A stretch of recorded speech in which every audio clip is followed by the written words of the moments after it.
5 AI tools that give you back about 20 hours a week, if you actually use them. Real numbers, and the honest catch on each. Number 4 is the one nobody sets up, and it's the biggest time saver. 1. Claude.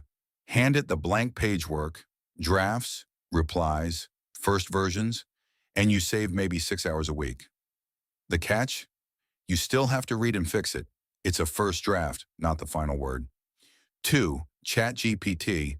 For quick planning, formulas, and turning messy notes into a clear list, it saves a few hours easily. The catch? It sounds confident even when it's wrong, so verify anything that matters. 3. Perplexity.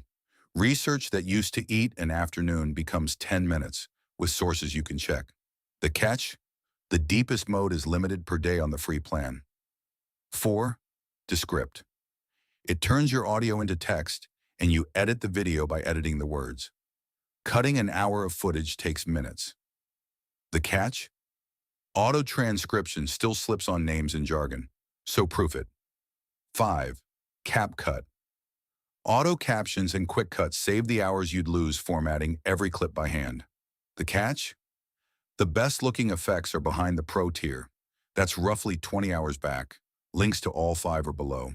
Subscribe and get one honest tool a day.